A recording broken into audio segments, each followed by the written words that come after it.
Un célèbre proverbe médiéval dit que Rome ne s'est pas construite en un jour. Libreville non plus. Mais ces derniers temps, on a comme l'impression que ça commence à bouger. Et pas qu'un peu. Libreville s'étend. Et aujourd'hui, le vent du développement souffle jusqu'à Coco Beach. C'est parti.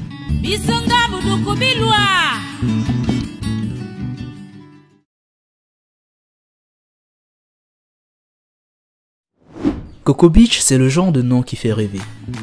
Plage bordée de palmiers, forêt équatoriale à perte de vue, des manguiers et une frontière naturelle avec la Guinée équatoriale voisine via le fleuve Morée. Située au nord-ouest du Gabon, cette petite ville est le chef-lieu du département de la Nouya, dans la province de l'Estuaire. On y arrive par une longue descente où on aperçoit enfin la mer, le vaste estuaire du fleuve Mouni qui sépare le Gabon de la Guinée équatoriale. Au loin, on y voit très clairement l'autre rive, qui est aussi un autre pays. La berge remonte très loin vers le nord-ouest, à tel point qu'elle se perd petit à petit, noyée par la brume et la lumière de la distance. Plein ouest à l'horizon, on y aperçoit l'île Elobé et on devine l'île Corisco qui a récemment fait l'objet d'un litige entre le Gabon et la Guinée équatoriale.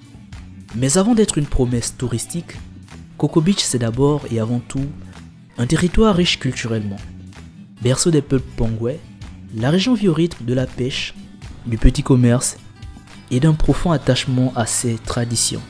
Problème, Coco Beach est longtemps resté enclavé, isolé des dynamiques nationales. Jusqu'à présent, il n'y a même pas de route totalement goudronnée et praticable en toute saison. Alors la question aujourd'hui est simple, Coco Beach va-t-elle enfin décoller et à quel prix? Pour se rendre à Coco Beach, il faut d'abord effectuer le trajet Libreville-Ntoum, long de 44 km. Puis Ntoum-Coco Beach, long de 88 km. Avec un peu de chance, vous pouvez l'effectuer en 1h30 ou 2h. En saison des pluies, c'est le calvaire.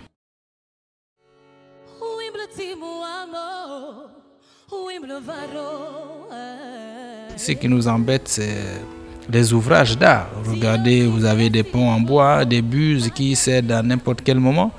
Alors, je ne sais pas, c'est peut-être vers le ministère des Travaux publics qu'il faut aller chercher la vraie information.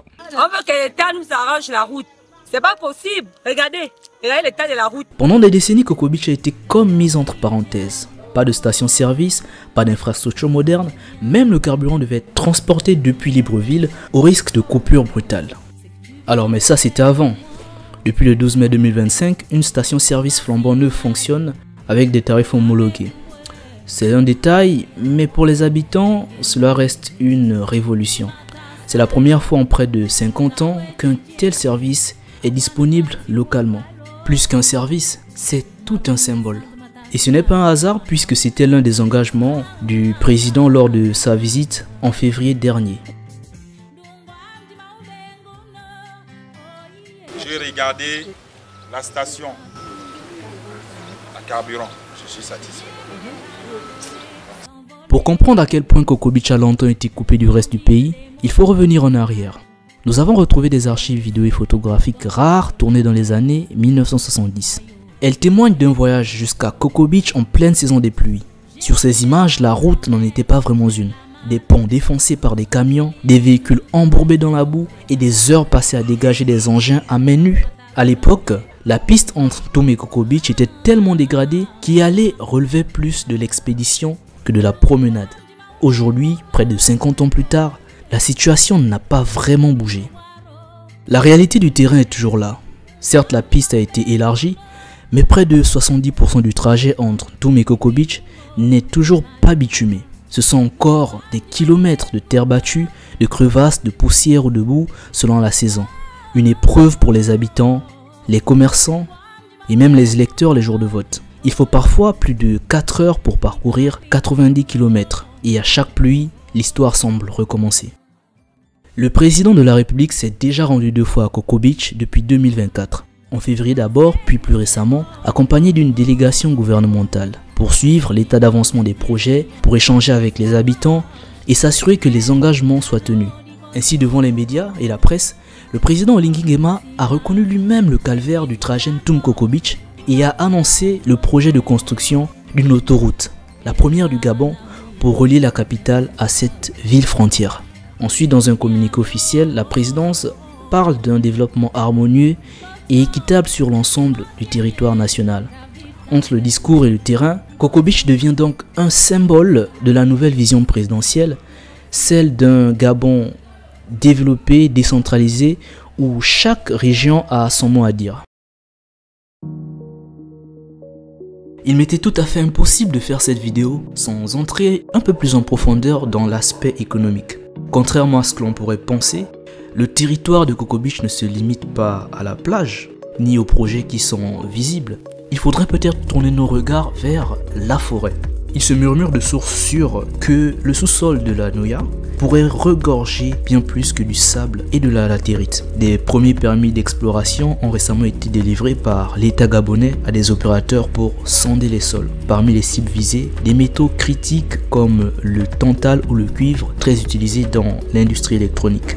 Si on tourne notre regard du côté équato-guinéen, des indices de présence aurifère ont été recensés non loin de la frontière équato-guinéenne sur une ceinture géologique commune. Le potentiel en or alluvial, comme celui de la région de Mongomo, pourrait déborder de notre côté de la frontière.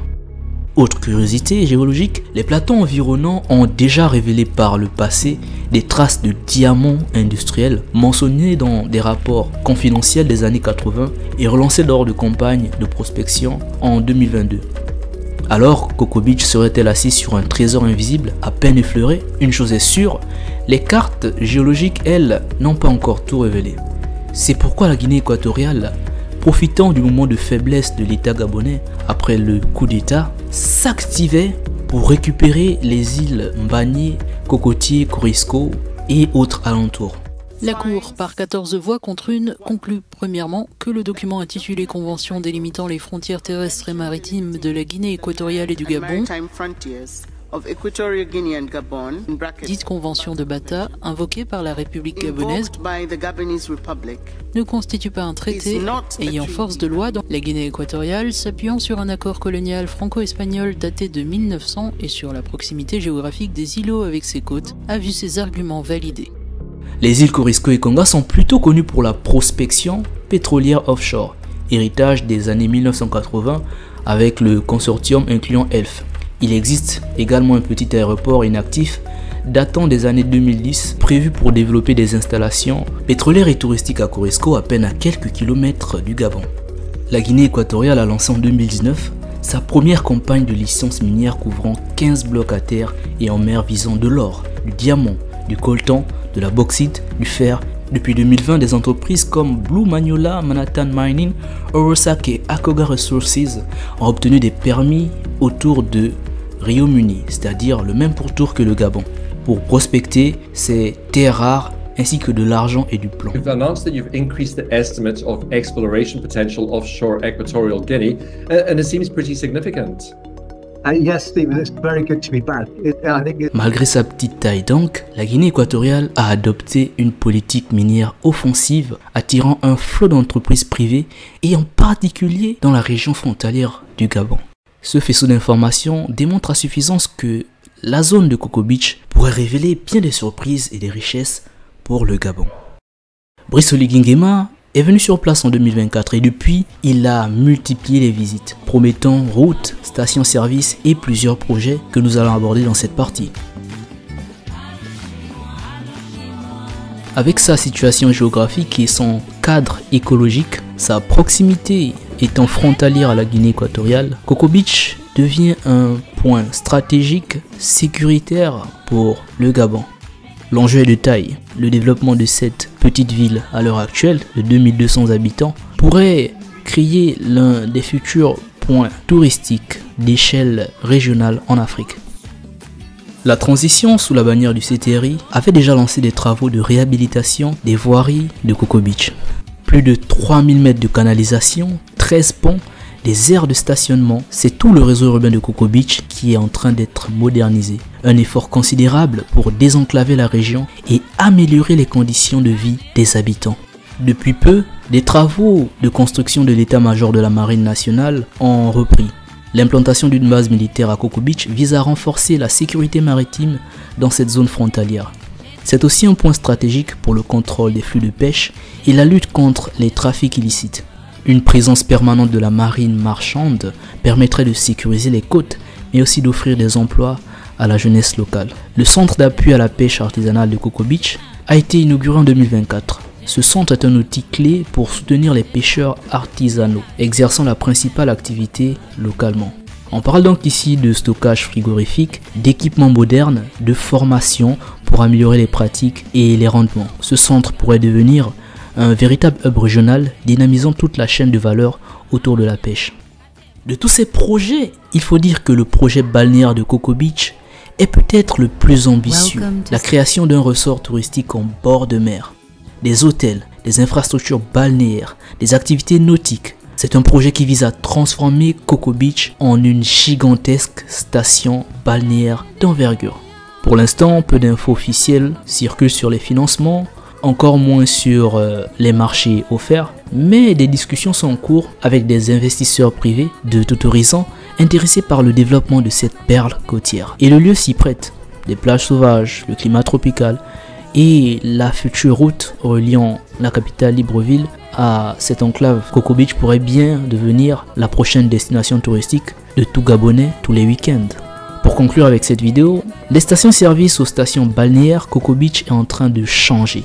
Mais attention, au Gabon ce n'est pas la première fois qu'on promet monts et merveilles. Les décennies passées sont pleines de projets inachevés, d'éléphants blancs et de rêves abandonnés. Alors cette fois-ci, on observe, on espère, on suit l'évolution.